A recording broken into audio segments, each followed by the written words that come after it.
ਇੱਕ ਹੁੰਦੀ ਬਰਸਾਤ ਅਲੈਦਾ, ਦੂਜੀ ਗਮ ਦੀ ਰਾਤ ਅਲੈਦਾ।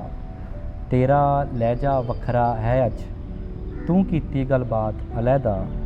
ਮਾਂ ਵੀ ਅਕਸਰ ਕਰ ਦਿੰਦੀ ਸੀ, ਤੂੰ ਕੀਤੀ ਜੋ ਝਾਤ ਅਲੈਦਾ। ਯਾਦਾਂ, ਰੋਸੇ, ਦੁੱਖ ਤੇ ਬਿਰਹਾ, ਹੰਝੂਆਂ ਵਾਲੀ ਦਾਤ ਅਲੈਦਾ।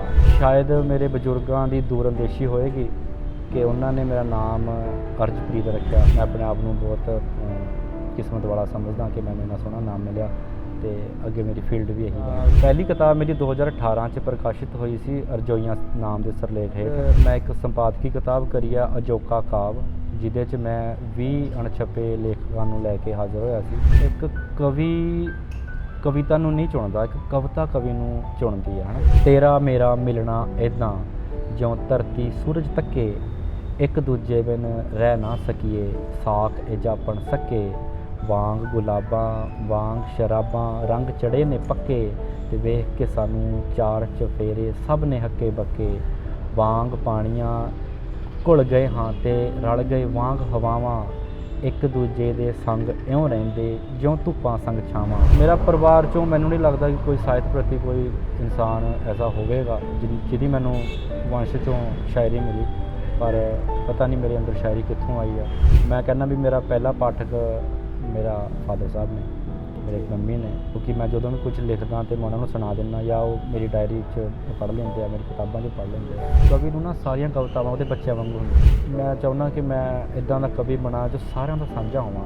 ਮੈਂ ਨਹੀਂ ਚਾਹੁੰਦਾ ਕਿ ਜੇ ਮੈਂ ਸਿਰਫ ਮੁਹੱਬਤ 'ਤੇ ਹੀ ਲਿਖਾਂ ਤੇ ਇਨਕਲਾਬੀ ਲੋਕ ਮੈਨੂੰ ਕਹਿਣ ਕਿ ਇਹ ਤਾਂ ਸਿਰਫ ਮੁਹੱਬਤ 'ਤੇ। ਪਰ ਜਦੋਂ ਮੈਂ ਮਿਹਨਤ ਕੀਤੀ ਆ, ਸੰਘਰਸ਼ ਕੀਤਾ ਆ, ਤੇ ਜਦੋਂ ਉਸ ਦਾ ਮੈਨੂੰ ਫਲ ਨਹੀਂ ਮਿਲੇਗਾ, ਅਸਫਲ ਹੋਵਾਂਗਾ, ਫਿਰ ਉਹਦੇ ਅੰਦਰੋਂ ਕਵਿਤਾ ਪੈਦਾ ਹੁੰਦੀ ਹੈ।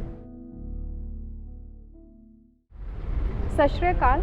ਅਡੋਲ ਪੰਜਾਬੀ ਦੇਖ ਰਹੇ ਸਾਰੇ ਦਰਸ਼ਕਾਂ ਦਾ ਸਵਾਗਤ। ਮੈਂ ਤੁਹਾਡੇ ਨਾਲ ਪ੍ਰਦੀਪ ਪਟੇਲ, ਜਿਨ੍ਹਾਂ ਦੇ ਨਾਲ ਅੱਜ ਅਸੀਂ ਤੁਹਾਡੀ ਮੁਲਾਕਾਤ ਕਰਵਾਉਣ ਜਾ ਰਹੇ ਹਾਂ। ਉਹ ਉੱਘੇ ਸ਼ਾਇਰ, ਕਵੀ ਤੇ ਗਜ਼ਲਾਂ ਲਿਖਦੇ ਨੇ, ਜਿਨ੍ਹਾਂ ਦੀਆਂ ਹੁਣ ਤੱਕ 3 ਕਿਤਾਬਾਂ ਆ ਚੁੱਕੀਆਂ ਨੇ, ਜਿਨ੍ਹਾਂ ਨੂੰ ਬਹੁਤ ਜ਼ਿਆਦਾ ਪਾਠਕਾਂ ਦੇ ਵੱਲੋਂ ਪਿਆਰ ਵੀ ਮਿਲਿਆ ਆ, ਤੇ ਨਾਮ ਹੈ ਉਹਨਾਂ ਦਾ ਅਰਜਪ੍ਰੀਤ ਸਿੰਘ। ਤੇ ਸੋ ਆਓ ਮੁਲਾਕਾਤ ਕਰਵਾਉਂਦੇ ਹਾਂ ਉਹਨਾਂ ਦੇ ਨਾਲ। ਸਭ ਤੋਂ ਪਹਿਲਾਂ ਤੁਹਾਡਾ ਸਵਾਗਤ ਹੈ। ਸਤਿ ਸ਼੍ਰੀ ਅਕਾਲ। ਅਡੋਲ ਪੰਜਾਬੀ ਦੇਖ ਰਹੇ ਸਾਰੇ ਦਰਸ਼ਕਾਂ ਨੂੰ, ਸਰੋਤਿਆਂ ਨੂੰ ਮੇਰੀ ਪਿਆਰ ਭਰੀ ਸਤਿ ਸ਼੍ਰੀ ਅਕਾਲ ਜੀ। ਕਿਵੇਂ, ਹੋਰ ਕੀ ਹਾਲ ਚਾਲ ਨੇ ਤੁਹਾਡੇ? ਠੀਕ ਠਾਕ ਹੈ ਜੀ, ਵਧੀਆ। ਕਿਵੇਂ ਚੱਲ ਰਹੀ ਹੈ ਜ਼ਿੰਦਗੀ? ਵਧੀਆ ਚੱਲ ਰਹੀ ਹੈ, ਫਿਲਹਾਲ ਤਾਂ ਸਹੀ ਚੱਲ ਰਹੀ ਹੈ। ਦੱਸੋ। ਤੁਸੀਂ ਜਿਹੜੀਆਂ ਹੁਣ ਤੱਕ 3 ਕਿਤਾਬਾਂ ਲਿਖ ਚੁੱਕੇ ਹੋ, ਜੀ। ਤੇ ਇਸ ਦੀ ਤੁਹਾਡੀ ਜਿਹੜੀ ਸਫ਼ਰ ਦੀ ਆ ਉਹ ਸ਼ੁਰੂਆਤ ਕਿਵੇਂ ਹੋਈ, ਉਹਦੇ ਬਾਰੇ ਵੀ ਜਾਣਾਂਗੇ, ਪਰ ਸਭ ਤੋਂ ਪਹਿਲਾਂ ਤੁਸੀਂ ਆਪਣੇ ਬਾਰੇ ਦੱਸੋ ਜੀ।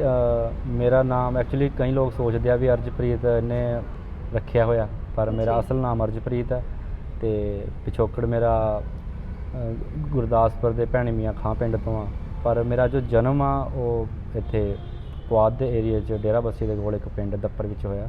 ਜੀ। ਤੇ ਬਚਪਨ ਤੋਂ ਮੈਂ ਇੱਥੇ ਹੀ ਰਿਹਾ। ਮੇਰੀ ਪੜ੍ਹਾਈ, ਮੁੱਢਲੀ ਜੋ ਪੜ੍ਹਾਈ ਆ ਉਹ ਇੱਥੇ ਹੋਈ ਆ ਲੋਕਲ। ਤੇ ਉਸ ਤੋਂ ਬਾਅਦ ਜੇ ਗੱਲ ਕਰਾਂ ਕਾਲਜ ਲਾਈਫ ਦੀ ਜਾਂ ਅਗਲੇਰੀ ਪੜ੍ਹਾਈ ਦੀ, ਉਹ ਪਟਿਆਲਾ ਯੂਨੀਵਰਸਿਟੀ ਤੋਂ ਹੋਈ ਆ। ਪਰਿਵਾਰ ਵਿੱਚ ਮੇਰੇ ਮਾਤਾ ਪਿਤਾ ਨੇ ਜੀ। ਤੇ ਮੈਂ ਆ। ਬਾਕੀ ਜੇ ਵੱਡੇ ਪਰਿਵਾਰ ਦੀ ਗੱਲ ਕਰਾਂ ਤਾਂ ਮੇਰੀਆਂ 3 ਭੈਣਾਂ ਨੇ, ਉਹਨਾਂ ਦਾ ਪਰਿਵਾਰ ਆ ਜਾਂਦਾ ਉਹਨਾਂ 'ਚ। ਤੇ ਠੀਕ।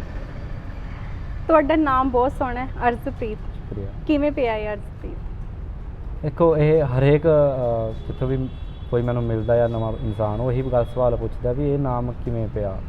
ਤੇ ਮੈਨੂੰ ਨਹੀਂ ਲੱਗਦਾ ਕਿ ਮੈਂ ਹੁਣ ਇਹਦਾ ਜਵਾਬ ਵਾਰ-ਵਾਰ ਦੇ ਕੇ ਨਾ ਆਪਣੇ ਆਪ ਨੂੰ ਇੱਕ ਅਨਕੰਫਰਟੇਬਲ ਜਿਹਾ ਮਹਿਸੂਸ ਕਰਦਾ, ਪਰ ਫਿਰ ਵੀ ਇੱਕ ਗੱਲ ਕਹਿਣੀ ਚਾਹਾਂਗਾ ਵੀ ਕਿਤੇ ਨਾ ਕਿਤੇ ਸ਼ਾਇਦ ਮੇਰੇ ਬਜ਼ੁਰਗਾਂ ਦੀ ਦੂਰਅੰਦੇਸ਼ੀ ਹੋਏਗੀ ਕਿ ਉਹਨਾਂ ਨੇ ਮੇਰਾ ਨਾਮ ਅਰਜਪ੍ਰੀਤ ਰੱਖਿਆ। ਕਿ ਅਰਜਪ੍ਰੀਤ ਦਾ ਮਤਲਬ ਵੀ ਇਹੀ ਬਣਦਾ ਵੀ ਜਿਹੜਾ ਮੁਹੱਬਤਾਂ ਬਾਰੇ ਲਿਖੇ, ਮੁਹੱਬਤਾਂ ਬਾਰੇ ਅਰਜ ਕਰੇ, ਹੈ ਨਾ। ਤੇ ਮੈਂ ਆਪਣੇ ਆਪ ਨੂੰ ਬਹੁਤ ਕਿਸਮਤ ਵਾਲਾ ਸਮਝਦਾ ਕਿ ਮੈਨੂੰ ਇੰਨਾ ਸੋਹਣਾ ਨਾਮ ਮਿਲਿਆ ਤੇ ਅੱਗੇ ਮੇਰੀ ਫੀਲਡ ਵੀ ਇਹੀ ਬਣ ਗਈ ਜੀ। ਤੁਸੀਂ ਹੁਣ ਤੱਕ ਕਿੰਨੀਆਂ ਕਿਤਾਬਾਂ ਲਿਖ ਚੁੱਕੇ ਹੋ? ਜੀ, ਪਹਿਲੀ ਕਿਤਾਬ ਮੇਰੀ 2018 'ਚ ਪ੍ਰਕਾਸ਼ਿਤ ਹੋਈ ਸੀ ਅਰਜੋਈਆਂ ਨਾਮ ਦੇ ਸਿਰਲੇਖ ਹੇਠ। ਜੀ। ਉਸ ਤੋਂ ਬਾਅਦ ਮੈਂ ਇੱਕ ਸੰਪਾਦਕੀ ਕਿਤਾਬ ਕਰੀ ਆ ਅਜੋਕਾ ਕਾਵ, ਜਿਹਦੇ 'ਚ ਮੈਂ 20 ਅਣਛਪੇ ਲੇਖਕਾਂ ਨੂੰ ਲੈ ਕੇ ਹਾਜ਼ਰ ਹੋਇਆ ਸੀ। ਉਸ ਤੋਂ ਬਾਅਦ 2021 ਵਿੱਚ ਮੇਰੀ ਦੂਜਾ ਕਾਵ ਸੰਗ੍ਰਹਿ ਸੁਰਮੇ ਦੇ ਦਾਗ ਪ੍ਰਕਾਸ਼ਿਤ ਹੋਇਆ। ਤੇ ਹੁਣ ਮੈਂ ਅੱਗੇ ਕਿਤਾਬ ਕਰਨੀ ਹੈ, ਤੇ ਦੇਖੋ ਮਹੀਨੇ ਤੱਕ ਆ ਜਾਏ ਜਾਂ 2 ਮਹੀਨੇ ਤੱਕ ਆ ਜਾਏ ਜੀ। ਪਾਠਕਾਂ ਦੇ ਵੱਲੋਂ ਕਿਹੋ ਜਿਹਾ ਰਿਸਪੌਂਸ ਰਹਿੰਦਾ ਹੈ ਤੁਹਾਡੀਆਂ ਕਿਤਾਬਾਂ ਨੂੰ, ਤੇ ਜਿਹੜਾ ਅਰਜ਼ ਤੋਂ ਅਰਜ਼ੋਈਆਂ ਤੱਕ ਦਾ ਸਫ਼ਰ ਜਿਹੜਾ ਕਿਵੇਂ ਰਹਿੰਦਾ ਤੁਹਾਡਾ? ਦੇਖੋ ਮੈਨੂੰ ਨਾ ਕਈ ਵਾਰ ਇਹ ਸਵਾਲ ਪੁੱਛ ਦਿੰਦੇ ਆ ਲੋਕ ਕਿ ਇੱਕ ਮੇਰੀ ਜੋ ਪਹਿਲੀ ਪੜ੍ਹਾਈ ਆ ਉਹ ਕਮਰਸ ਮੀਡੀਅਮ ਤੋਂ ਹੋਈ ਆ। ਮੈਂ ਕਮਰਸ ਦਾ ਵਿਦਿਆਰਥੀ ਰਿਹਾ ਆ ਕਾਫੀ ਲੰਮੇ ਸਮੇਂ ਤੱਕ। ਤੇ ਮੈਨੂੰ ਕਈ ਲੋਕ ਪੁੱਛਦੇ ਆ ਕਿ ਤੂੰ ਕਮਰਸ ਤੋਂ ਇੱਕ ਕਵੀ ਕਿਵੇਂ ਪੈਦਾ ਹੋਇਆ। ਤੇ ਮੇਰਾ ਇੱਕ ਜਵਾਬ, ਬਹੁਤ ਸੋਹਣਾ ਜਵਾਬ ਮੈਨੂੰ ਲੱਗਦਾ ਹੁੰਦਾ ਉਹ ਕਿ ਇੱਕ ਕਵੀ ਕਵਿਤਾ ਨੂੰ ਨਹੀਂ ਚੁਣਦਾ, ਇੱਕ ਕਵਿਤਾ ਕਵੀ ਨੂੰ ਚੁਣਦੀ ਹੈ, ਹੈ ਨਾ। ਮੇਰਾ ਜੋ ਸ਼ੁਰੂਆਤੀ ਸਫ਼ਰ ਰਿਹਾ ਕਵਿਤਾ ਦੇ ਪ੍ਰਤੀ, ਮੈਂ ਨਾ ਤਾਂ ਕੋਈ ਵੱਡੇ ਸ਼ਾਇਰ ਉਹਨਾਂ ਦੀ ਸੰਗਤ ਕੀਤੀ ਆ, ਨਾ ਮੇਰੇ ਪਰਿਵਾਰਕ ਮਾਹੌਲ ਐਸਾ ਸੀ ਕਿ ਮੈਨੂੰ ਕਵਿਤਾ ਦੀ ਜੋ ਲਾਈਨ ਸੀ ਚੁਣਨੀ ਪਈ। ਕਿਉਂਕਿ ਅਸੀਂ ਦੇਖਦੇ ਹਾਂ ਵੀ ਜਿਵੇਂ ਤੁਹਾਡਾ ਪਰਿਵਾਰਕ ਮਾਹੌਲ ਹੁੰਦਾ, ਜੇ ਤੁਹਾਡਾ ਪਰਿਵਾਰ ਲੋਹੇ ਦਾ ਕੰਮ ਕਰਦਾ ਤੇ ਤੁਸੀਂ ਲੋਹਾਰ ਬਣ ਜਾਂਦੇ ਹੋ। ਜੇ ਤੁਹਾਡਾ ਪਰਿਵਾਰ ਕਿਸੇ ਵੀ ਫੀਲਡ ਵੱਲ, ਜਿਹਦੇ ਸਾਡੇ ਬਾਣੀਏ ਹੁੰਦੇ ਆ, ਉਹ ਜਦੋਂ ਉਹਨਾਂ ਦੇ ਪਰਿਵਾਰ ਤੋਂ ਇਹਨਾਂ ਨੂੰ ਬਿਜ਼ਨਸ ਸਿਖਾਇਆ ਜਾਂਦਾ ਹੈ, ਹੈ ਨਾ, ਤੇ ਉਹ ਬਿਜ਼ਨਸ ਕਰਦੇ ਆ। ਮੇਰਾ ਪਰਿਵਾਰ 'ਚੋਂ ਮੈਨੂੰ ਨਹੀਂ ਲੱਗਦਾ ਕਿ ਕੋਈ ਸਾਹਿਤ ਪ੍ਰਤੀ ਕੋਈ ਇਨਸਾਨ ਐਸਾ ਹੋਵੇਗਾ ਜਿਹਦੀ ਮੈਨੂੰ ਵੰਸ਼ 'ਚੋਂ ਸ਼ਾਇਰੀ ਮਿਲੀ, ਪਰ ਪਤਾ ਨਹੀਂ ਮੇਰੇ ਅੰਦਰ ਸ਼ਾਇਰੀ ਕਿੱਥੋਂ ਆਈ ਆ ਤੇ ਮੈਂ ਲਿਖਣ ਲੱਗ ਗਿਆ ਜੀ। ਕਿੰਨਾ ਕੁ ਜਿਹੜਾ ਤੁਹਾਡੀਆਂ ਕਿਤਾਬਾਂ ਨੂੰ ਪਰਿਵਾਰ ਦੇ ਵੱਲੋਂ ਕੀ ਰਿਸਪੌਂਸ ਰਹਿੰਦਾ ਹੈ? ਕਈ ਵਾਰ ਐਦਾਂ ਹੁੰਦਾ ਨਾ ਕਿ ਕਈ ਬੋਲ ਦਿੰਦੇ ਆ ਕਿ ਤੁਸੀਂ ਕੀ ਸਾਰਾ ਦਿਨ ਲਿਖੀ ਜਾਂਦੇ ਹੋ, ਜਾਂ ਫਿਰ ਇਹ ਕਿਹੜੇ ਕੰਮੀ ਪਏ ਹੋ, ਜਾਂ ਫਿਰ ਕਿਵੇਂ ਦਾ ਤੁਹਾਡਾ ਪਰਿਵਾਰ ਕਿਵੇਂ ਇਸ ਚੀਜ਼ ਨੂੰ ਦੇਖਦਾ? ਦੇਖੋ ਮੈਂ ਜੇ ਗੱਲ ਕਰਾਂ ਆਪਣੇ ਉਸ ਪਰਿਵਾਰ ਦੀ ਜਿਹੜਾ ਮੇਰੇ ਨਾਲ ਛੱਤ ਦੇ ਹੇਠਾਂ ਰਹਿੰਦਾ ਹੈ ਨਾ, ਮੇਰੇ ਮਾਤਾ ਪਿਤਾ ਜੀ ਹੋ ਗਏ, ਉਹਨਾਂ ਦਾ ਮੈਨੂੰ ਹਮੇਸ਼ਾ ਚੰਗਾ ਰਿਸਪੌਂਸ ਰਿਹਾ ਆ, ਪੋਜ਼ਿਟਿਵ ਰਿਹਾ ਹਮੇਸ਼ਾ। ਉਹਨਾਂ ਨੇ ਮੈਂ ਕਹਿੰਦਾ ਵੀ ਮੇਰਾ ਪਹਿਲਾ ਪਾਠਕ ਮੇਰਾ ਫਾਦਰ ਸਾਹਿਬ ਨੇ, ਮੇਰੇ ਮੰਮੀ ਨੇ, ਕਿਉਂਕਿ ਮੈਂ ਜਦੋਂ ਵੀ ਕੁਝ ਲਿਖਦਾ ਤੇ ਮੈਂ ਉਹਨਾਂ ਨੂੰ ਸੁਣਾ ਦਿੰਦਾ, ਜਾਂ ਉਹ ਮੇਰੀ ਡਾਇਰੀ 'ਚ ਪੜ੍ਹ ਲੈਂਦੇ ਆ, ਮੇਰੀ ਕਿਤਾਬਾਂ 'ਚ ਪੜ੍ਹ ਲੈਂਦੇ ਆ। ਤੇ ਇੱਕ ਮੇਰਾ ਹੋਰ ਪਰਿਵਾਰ ਆ ਜਿਹਦੇ 'ਚ ਕੁਝ ਰੂਹਦਾਰ ਨੇ, ਕੁਝ ਮਿੱਤਰ ਨੇ। ਇੱਕ ਮੇਰੀ ਦੋਸਤ ਹੈ ਡਾਕਟਰ ਜਿਉਣਾ, ਇੱਕ ਹੈਪੀ ਆ, ਮਨਜੀਤ ਆ, ਕੀਰਤ ਆ। ਇਹ ਉਹ ਲੋਕ ਨੇ ਜਿਹੜੇ ਦਿਲ ਤੋਂ ਮੈਨੂੰ ਜਾਣਦੇ ਆ ਜਾਂ ਮੇਰੇ ਅੰਦਰਲੇ ਕਵੀ ਨੂੰ ਪਛਾਣਦੇ ਆ, ਹੈ ਨਾ। ਮੈਂ ਉਸ ਪਰਿਵਾਰ 'ਚ ਮੇਰੀਆਂ ਕਾਪੀਆਂ, ਮੇਰੀਆਂ ਪੈਨਸਲਾਂ, ਸਿਆਹੀ, ਦਵਾਤ, ਚਿੱਤਰਕਾਰੀ, ਜਿਹੜੀ ਮੈਂ ਪੇਂਟਿੰਗ ਵੀ ਕਰਦਾ ਰਿਹਾ ਪਹਿਲਾਂ, ਉਹ ਸਾਰਾ ਮੇਰਾ ਉਸ ਪਰਿਵਾਰ 'ਚ ਸ਼ਾਮਲ ਆ। ਅਤੇ ਉਸ ਪਰਿਵਾਰ ਵੱਲੋਂ ਮੈਨੂੰ ਹੁੰਗਾਰਾ ਮਿਲਦਾ ਰਹਿੰਦਾ ਆ, ਅਤੇ ਤਾਂ ਕਰਕੇ ਮੈਂ ਲਿਖਦਾ ਰਹਿੰਦਾ ਆ। ਮੇਰੇ ਸੋਸ਼ਲ ਮੀਡੀਆ 'ਤੇ ਮੇਰੇ ਦੋਸਤ ਜਿਹੜੇ ਮੈਨੂੰ ਪੜ੍ਹਦੇ ਆ, ਸੁਣਦੇ ਆ, ਉਹਨਾਂ ਨੂੰ ਉਹ ਮੈਨੂੰ ਚੰਗਾ ਸਪੋਰਟ ਦਿੰਦੇ ਆ, ਮੈਨੂੰ ਚੰਗਾ ਕਹਿੰਦੇ ਆ, ਤਾਂ ਕਰਕੇ ਮੈਂ ਕਿ ਉਹ ਹੁੰਗਾਰਾ ਮਾਣ ਕੇ ਅੱਗੇ ਵੱਧਦਾ ਰਹਿੰਦਾ ਵਾ ਜੀ। ਕਿਹੜੀ ਜਿਹੜੀ ਤੁਹਾਡੀ ਲਿਖਤ ਹੈ ਜ਼ਿਆਦਾ ਤੁਹਾਡੇ ਦਿਲ ਦੇ ਕਰੀਬ ਹੈ? ਜੇ ਮੈਂ ਆਪਣੀ ਲਿਖਤ ਦੀ ਗੱਲ ਕਰਾਂ ਕਿ ਕਵੀ ਨੂੰ ਨਾ ਸਾਰੀਆਂ ਕਵਿਤਾਵਾਂ ਉਹਦੇ ਬੱਚਿਆਂ ਵਾਂਗੂ ਹੁੰਦੀਆਂ।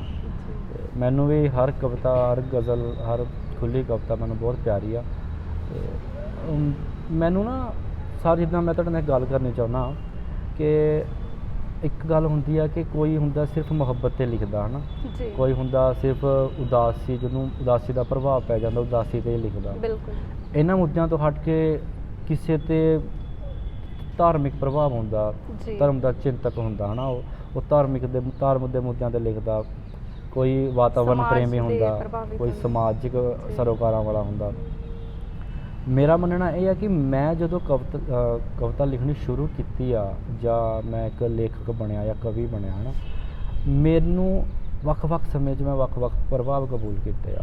ਮੈਂ ਸਮਾਜਿਕ ਸਰੋਕਾਰਾਂ ਤੋਂ ਲੈ ਕੇ, ਮੁਹੱਬਤ ਤੋਂ ਲੈ ਕੇ, ਮਹਿਬੂਬ ਦੀ ਸਿਫਤਾਂ ਤੋਂ ਲੈ ਕੇ, ਵਿਛੋੜੇ ਤੱਕ, ਬਿਰਹਾ ਤੱਕ, ਆਪਣਾ ਧਰਮ ਤੱਕ, ਮੈਂ ਹਰੇਕ ਚੀਜ਼ ਲਿਖੀ ਆ ਅਤੇ ਹਰੇਕ ਮੁੱਦੇ ਨੂੰ ਛੂਹਿਆ ਆ। ਮੈਂ ਚਾਹੁੰਦਾ ਕਿ ਮੈਂ ਇੱਦਾਂ ਦਾ ਕਵੀ ਬਣਾ ਜੋ ਸਾਰਿਆਂ ਦਾ ਸਾਂਝਾ ਹੋਵਾਂ।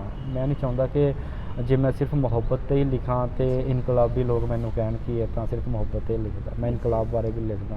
ਜਦੋਂ ਸਾਡੇ ਕਿਸਾਨ ਉੱਠ ਕੇ ਦਿੱਲੀ ਦੀ ਬਰੂਹਾਂ 'ਤੇ ਜਾ ਕੇ ਬਹਿੰਦੇ ਆ, ਤਾਂ ਮੈਂ ਉਹਨਾਂ ਦੀ ਜੋ ਉੱਥੇ ਸ਼ਿਰਕਤ ਹੋਈ ਆ, ਜਾਂ ਉਹਨਾਂ ਦਾ ਜੋ ਇੱਕ ਸੰਘਰਸ਼ ਵਿੱਢਿਆ ਉਹਨਾਂ ਨੇ, ਉਹਦੇ ਪ੍ਰਤੀ ਮੈਂ ਲਿਖਦਾ ਹਾਂ। ਅਤੇ ਮੈਨੂੰ ਇਹੀ ਸ਼ੌਂਕ ਆ, ਮੈਂ ਹਰੇਕ ਚੀਜ਼ 'ਤੇ ਲਿਖਦਾ ਜੀ। ਇੱਕ ਆਮ ਜਿਹਾ ਇਨਸਾਨ ਜੀ, ਤੇ ਉਹ ਕਿਵੇਂ ਮਤਲਬ ਕਿ ਉਹਦੇ ਵਿੱਚੋਂ ਜਿਹੜੀ ਹੈ ਕਵਿਤਾ ਉਪਜਦੀ ਹੈ, ਜਾਂ ਫਿਰ ਕਿਵੇਂ ਉਹਨੂੰ ਅਹਿਸਾਸ ਹੁੰਦਾ ਹੈ ਕਿ ਮੈਂ ਇੱਕ ਕਵੀ ਬਣਨ ਦੇ ਰਾਹ 'ਤੇ ਤੁਰ ਪਿਆ? ਦੇਖੋ, ਕਵਿਤਾ ਦਾ ਜਨਮ ਸੰਘਰਸ਼ 'ਚ ਹੁੰਦਾ ਜੀ। ਚਾਹੇ ਉਹ ਕੋਈ ਵੀ ਕਵਿਤਾ ਆ, ਚਾਹੇ ਉਹ ਮੁਹੱਬਤ ਦੀ ਕਵਿਤਾ ਆ, ਜਾਂ ਕਿਸੇ ਵੀ ਮੁੱਦੇ 'ਤੇ ਲਿਖੀ ਹੋਈ ਕਵਿਤਾ ਆ, ਸੰਘਰਸ਼ 'ਚੋਂ ਉਪਜਦੀ ਆ, ਹੈ ਨਾ, ਪੁੰਗਰਦੀ ਆ। ਮੇਰਾ ਜੋ ਮੰਨਣਾ ਆ ਸੰਘਰਸ਼ ਉਦੋਂ ਸ਼ੁਰੂ ਹੋ ਜਾਂਦਾ ਜਦੋਂ ਬੱਚਾ ਆਪਣੀ ਮਾਂ ਦੇ ਉਦਰ 'ਚ ਹੁੰਦਾ ਹੈ ਨਾ, ਜੀ ਕਿਉਂਕਿ ਉੱਥੇ ਉਹਨੂੰ ਨਾ ਕੋਈ ਖਾਣਾ ਦੇਣ ਵਾਲਾ ਹੁੰਦਾ, ਨਾ ਕੋਈ ਬਿਲਕੁਲ। ਉਹਨੂੰ ਰਿਜ਼ਕ ਵਾਲਾ ਹੁੰਦਾ ਹੈ ਨਾ, ਉਹਨੂੰ ਖੁਦ ਸੰਘਰਸ਼ ਕਰਨਾ ਪੈਂਦਾ। ਉਹਦਾ ਜਨਮ ਹੁੰਦਾ ਤੇ ਮਾਂ ਦੇ ਉਦਰ 'ਚੋਂ ਬਾਹਰ ਆਉਣ ਲਈ ਉਹਨੂੰ ਸੰਘਰਸ਼ ਕਰਨਾ ਪੈਂਦਾ। ਜਦੋਂ ਤੱਕ ਉਹ ਬੋਲ ਨਹੀਂ ਸਕਦਾ ਉਦੋਂ ਤੱਕ ਉਹਨੂੰ ਸੰਘਰਸ਼ ਕਰਨਾ ਪੈਂਦਾ। ਉਹ ਜਦੋਂ ਉਹਨੂੰ ਭੁੱਖ ਲੱਗਦੀ ਹੈ, ਪਿਆਸ ਲੱਗਦੀ ਹੈ ਜਾਂ ਕੋਈ ਤਕਲੀਫ ਹੁੰਦੀ ਹੈ ਨਾ, ਉਹ ਰੋਣ ਲੱਗ ਜਾਂਦਾ। ਉਹ ਰੋ ਕੇ ਸਮਾਜ ਨੂੰ ਜਾਂ ਆਪਣੇ ਪਰਿਵਾਰ ਨੂੰ ਇਹ ਸੰਦੇਸ਼ ਦਿੰਦਾ ਕਿ ਉਸ ਨੂੰ ਕੋਈ ਪਰੇਸ਼ਾਨੀ ਆ, ਉਹ ਸੰਘਰਸ਼ ਕਰਦਾ। ਉਸ ਤੋਂ ਬਾਅਦ ਸਕੂਲ ਆ, ਕਾਲਜ ਆ, ਸਾਨੂੰ ਇਹ ਸੰਘਰਸ਼ ਹੁੰਦਾ ਆ ਕਿ ਅਸੀਂ ਬਿਹਤਰ ਬਣਨਾ ਆ, ਬਿਲਕੁਲ ਆਪਣੇ ਸਹਿਪਾਠੀਆਂ ਨਾਲੋਂ, ਆਪਣੇ ਸਹਿ ਜਮਾਤੀਆਂ ਨਾਲੋਂ ਚੰਗੇ ਅੰਕ ਪ੍ਰਾਪਤ ਕਰਨੇ ਆ, ਵਧੀਆ ਦਿਖਣ ਦੀ ਇੱਕ ਹੋੜ ਹੁੰਦੀ ਆ ਹੈ ਨਾ। ਅਸੀਂ ਆਪਣੇ ਆਪ ਨੂੰ ਬਿਹਤਰ ਬਣਾਉਣਾ ਚਾਹੁੰਦੇ ਹਾਂ। ਅਤੇ ਕਾਲਜ ਤੋਂ ਬਾਅਦ ਜਦੋਂ ਅਸੀਂ ਵਧੀਆ ਅੰਕ ਪ੍ਰਾਪਤ ਕਰ ਲੈਂਦੇ ਹਾਂ, ਵਧੀਆ ਡਿਗਰੀਆਂ ਪ੍ਰਾਪਤ ਕਰ ਲੈਂਦੇ ਹਾਂ, ਸਾਡੇ ਅੰਦਰ ਇੱਕ ਹੋੜ ਹੁੰਦੀ ਹੈ ਇੱਕ ਵਧੀਆ ਨੌਕਰੀ ਲਈ, ਰੁਜ਼ਗਾਰ ਲਈ ਹੈ ਨਾ, ਜਿਹਦੇ ਕਰਕੇ ਅਸੀਂ ਆਪਣਾ ਅਗਲਾ ਜੀਵਨ ਸੋਹਣਾ ਬਣਾ ਸਕੀਏ। ਬਿਲਕੁਲ ਅਸੀਂ ਕੀ ਕਰਦੇ ਹਾਂ, ਫਿਰ ਸੰਘਰਸ਼ ਵਿੱਢਦੇ ਹਾਂ। ਅਸੀਂ ਨੌਕਰੀਆਂ ਲਈ ਹੁਣ ਦੇਖ ਰਹੇ ਹਾਂ ਅਸੀਂ ਕਿ ਪੰਜਾਬ ਦੇ ਜਿਹੜੇ ਨੌਜਵਾਨ ਨੇ ਸੰਘਰਸ਼ ਵਿੱਢ ਰਹੇ ਨੇ ਹੈ ਨਾ। ਜੀ ਅਤੇ ਉਹ ਸੰਘਰਸ਼ ਦੇ ਅੰਦਰ ਜਦੋਂ ਕੋਈ ਬੰਦਾ ਜਾਂ ਕੋਈ ਵੀ ਇਨਸਾਨ ਆ ਹੈ ਨਾ, ਉਹਨੂੰ ਅਸਫਲਤਾ ਮਿਲਦੀ ਆ ਬਿਲਕੁਲ। ਸੰਘਰਸ਼ 'ਚੋਂ, ਜਿਹੜਾ ਤੇ ਹੋਵੇ ਵੀ ਸੰਘਰਸ਼ ਨਾ ਵਿੱਢੇ। ਹੁਣ ਮੈਂ ਚਾਹੁੰਦਾ ਵੀ ਮੈਂ ਸਟੱਡੀ ਨਹੀਂ ਕਰਦਾ, ਮੈਂ ਨਹੀਂ ਪੜ੍ਹਨਾ ਚਾਹੁੰਦਾ ਅਤੇ ਮੈਨੂੰ ਕਮੀ ਨਹੀਂ ਮਹਿਸੂਸ ਹੋਵੇਗੀ, ਪਰ ਜਦੋਂ ਮੈਂ ਮਿਹਨਤ ਕੀਤੀ ਆ, ਸੰਘਰਸ਼ ਕੀਤਾ ਆ, ਅਤੇ ਜਦੋਂ ਉਸ ਦਾ ਮੈਨੂੰ ਫਲ ਨਹੀਂ ਮਿਲੇਗਾ, ਅਸਫਲ ਹੋਵਾਂਗਾ, ਫਿਰ ਉਹਦੇ ਅੰਦਰੋਂ ਕਵਿਤਾ ਪੈਦਾ ਹੁੰਦੀ ਹੈ। ਅਤੇ ਜੀ। ਕਵਿਤਾ ਸੰਘਰਸ਼ 'ਚੋਂ ਪੈਦਾ ਹੁੰਦੀ ਆ। ਜੇ ਕੋਈ ਮੁਹੱਬਤ ਲਈ ਸੰਘਰਸ਼ ਕਰ ਰਿਹਾ ਆ ਅਤੇ ਉਹ ਮੁਹੱਬਤ 'ਚ ਅਸਫਲ ਹੁੰਦਾ ਆ, ਅਤੇ ਉਹ ਵੀ ਕਵੀ ਬਣ ਸਕਦਾ ਆ। ਕੋਈ ਨੌਕਰੀ ਲਈ ਸੰਘਰਸ਼ ਕਰ ਰਿਹਾ, ਉਹ ਵੀ ਕਵੀ ਬਣ ਸਕਦਾ। ਤੁਹਾਨੂੰ ਕਦੋਂ ਲੱਗਿਆ ਸੀਗਾ ਕਿ ਮੈਂ ਜਿਹੜੀ ਕਵਿਤਾ ਦੇ ਰਾਹ 'ਤੇ ਤੁਰ ਪਿਆ? ਦੇਖੋ, ਮੇਰਾ ਸੰਘਰਸ਼ ਸ਼ੁਰੂ ਤੋਂ ਰਿਹਾ, ਕਿਉਂਕਿ ਮੈਂ ਇੱਕ ਆਮ ਜਿਹੇ ਪਰਿਵਾਰ ਤੋਂ ਆਉਂਦਾ ਅਤੇ ਸ਼ੁਰੂ ਤੋਂ ਕੰਪਰੋਮਾਈਜ਼ਸ ਕੀਤੇ ਆ, ਸੰਘਰਸ਼ ਕੀਤਾ ਆ। ਅਤੇ ਕਵਿਤਾ ਇੱਦਾਂ ਕਹਿ ਸਕਦਾ ਕਿ ਇੱਕ ਕਾਮਰਸ ਦਾ ਵਿਦਿਆਰਥੀ ਹੋਣ ਦੇ ਨਾਤੇ ਮੈਨੂੰ ਨਹੀਂ ਲੱਗਦਾ ਕਿ ਮੇਰੇ ਕੋਲ ਇੰਨਾ ਸਮਾਂ ਹੋਵੇਗਾ ਕਿ ਮੈਂ ਸਾਹਿਤ ਪ੍ਰਤੀ ਧਿਆਨ ਦੇਵਾਂ ਜਾਂ ਕੋਈ ਕਿਤਾਬ ਪੜ੍ਹਾਂ ਜਾਂ ਕਵਿਤਾ ਪੜ੍ਹਾਂ। ਸਭ ਤੋਂ ਵੱਡੀ ਗੱਲ, ਕਵਿਤਾ ਪੜ੍ਹਨੀ ਇੱਕ ਕਾਮਰਸ ਦੇ ਵਿਦਿਆਰਥੀ ਵਾਸਤੇ ਮੁਸ਼ਕਿਲ ਹੋ ਜਾਂਦੀ ਹੈ। ਜੀ ਪਰ ਮੇਰੇ ਅੰਦਰ ਦੀ ਜੋ ਵੇਦਨਾ ਸੀ, ਚੇਤਨਾ ਸੀ, ਉਹਨੇ ਮੈਨੂੰ ਕਿਤੇ ਨਾ ਕਿਤੇ ਮੇਰੀ ਰੂਹ ਨੂੰ ਇਸ ਪਾਸੇ ਲਾਇਆ ਕਿ ਮੈਂ ਉਹਨਾਂ ਮੁੱਦਿਆਂ ਬਾਰੇ ਕੁਝ ਲਿਖ ਸਕਾਂ। ਕਿਉਂਕਿ ਜਦੋਂ ਬੰਦਾ ਅਸਫਲ ਹੋ ਜਾਂਦਾ ਨਾ, ਉਹ ਦੂਜਾ ਉਹਦਾ ਇੱਕ ਨਵਾਂ ਇਨਸਾਨ ਪੈਦਾ ਹੁੰਦਾ ਉਹਦੇ ਅੰਦਰੋਂ, ਜੋ ਕਿ ਇਕੱਲਤਾ ਹੁੰਦੀ ਹੈ। ਬਿਲਕੁਲ ਉਹ ਇਕੱਲਾ ਰਹਿਣਾ ਪਸੰਦ ਕਰਦਾ। ਜ਼ਰੂਰੀ ਨਹੀਂ ਕਿ ਉਹ ਇੱਕ ਕਮਰੇ 'ਚ ਬੰਦ ਹੋ ਜਾਏਗਾ, ਜੀ ਉਹ ਭੀੜ ਦੇ ਵਿੱਚ ਤੁਰਿਆ ਫਿਰਦਾ ਆ, ਉਹ ਕਿਸੇ ਵਿਆਹ ਸ਼ਾਦੀ ਦੇ ਪ੍ਰੋਗਰਾਮ 'ਚ ਆ, ਉਹ ਆਪਣੇ ਪਰਿਵਾਰ ਦੇ ਵਿੱਚ ਬੈਠਾ ਆ, ਪਰ ਅੰਦਰੋਂ ਇਕੱਲਾ ਹੁੰਦਾ ਹੈ। ਉਸ ਇਕੱਲਤਾ ਤੋਂ ਬਾਅਦ ਉਹ ਖੁਦ ਨਾਲ ਗੱਲ ਕਰਦਾ ਹੈ ਅਤੇ ਉਸ ਖੁਦ ਦੀ ਵਾਰਤਾਲਾਪ ਤੋਂ ਕਵਿਤਾ ਪੈਦਾ ਹੁੰਦੀ ਹੈ। ਜੀ ਮੇਰੀ ਵੀ ਜਿਹੜੀ ਕਵਿਤਾ ਆ ਉਹ ਇਕੱਲਤਾ 'ਚੋਂ ਪੈਦਾ ਹੋਈ ਆ।